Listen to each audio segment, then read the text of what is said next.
En marge de la commémoration de la Journée mondiale de l'enfant africain, célébrée le 16 juin de chaque année, une activité de solidarité aux enfants déplacés de guerre a été organisée ce lundi 17 juin 2024 par la fondation DDK Ministries Foundation ASBL dans le site des déplacés de Roussayo en territoire de Nyiragongo sous le thème « Éducation pour tous les enfants en Afrique ».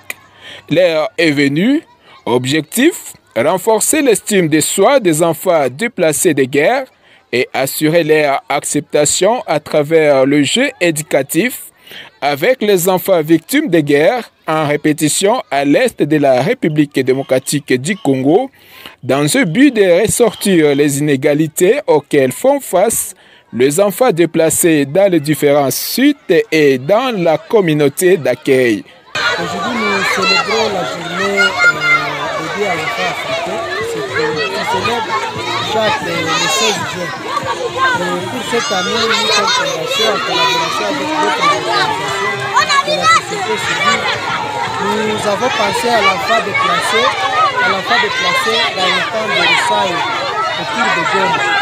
Comme vous le savez, l'historique de cette journée, c'est pour commémorer le massacre des enfants africains qui s'était passé à Soweto, en Afrique du Sud. Et nous, comme organisation de protection de l'enfant, nous avons organisé cette activité en faveur des enfants déplacés qui sont victimes de guerre, qui sont victimes des affres, qui sont victimes de plusieurs formes de violation des droits des enfants. Et notre occasion aujourd'hui, c'est lancer un message vibrant aux autorités, tant provinciales, aux autorités nationales, mais aussi à la communauté internationale qui est en train d'observer les enfants en train de vivre les conséquences de la guerre. Et cette guerre, c'est une guerre économique. Il y a des gens qui bénéficient de cette guerre et les enfants en paient le prix. Récemment, vous avez vu les enfants mourir de plusieurs bombes qui étaient lancées par les M23. Et pour nous, on ne doit pas rester en silence. Nous devons alerter la communauté internationale de s'engager par rapport à cette guerre qui est en train de martyriser encore les enfants en Afrique et plus particulièrement en province de Nord-Kivu où les enfants sont en train de vivre les affres de guerre. Vous voyez les enfants qui devaient être à l'école aujourd'hui, mais ils ne sont pas à l'école puisque leurs parents sont à faible capacité financière, leurs parents ne sont pas capables de les nourrir, leurs parents ne sont pas capables de les vêtir, mais aussi de les soigner, suite seulement à la situation de déplacement dans l'école. Ils viennent de passer de cela, c'est maintenant 3 ans, dans des conditions précaires dans le site de déplacement.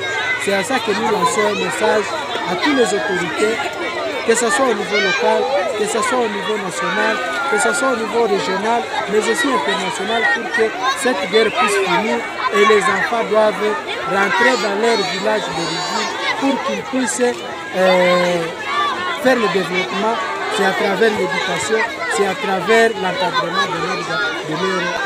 Cette activité a visé aussi à renforcer un rapprochement entre les enfants déplacés avec les communautés en général. À l'occasion, quelques papiers comportant des messages thématiques ont été distribués aux 300 enfants participants sur lesquels on pouvait lire « L'enfant africain a le droit à la paix et à l'éducation. La place de l'enfant, c'est à l'école et non dans les groupes armés. Rentrons dans nos villages pour recevoir l'éducation de nos parents et la protection des enfants contre les affres de guerre revient à l'État. » Le thème national qui est l'éducation pour tous les enfants en Afrique, puisqu'il y a l'ère qui est maintenant attendue pour que cette éducation soit effective. Mais aussi sur le papier, il y avait différents messages que nous avons conçus avec le comité de protection des enfants dans le cas de déplacés. C'est entre autres, la place des enfants n'est pas dans le cas de déplacés ou bien dans les groupes armés, mais en famille, dans leur village d'origine. Il y a aussi le message par rapport aux droits de l'enfant africain qui ne mérite pas vivre les affres de guerre, mais qui mérite quand même vivre en paix vivre en sécurité et bénéficier de l'éducation que doit offrir le gouvernement. Mais aussi, il y avait un message par rapport aux autorités nationales qui ont la charge de protéger les enfants, qui ont la charge de sécuriser les enfants et les épargner de tout ce qu'il y a comme afro-bébé.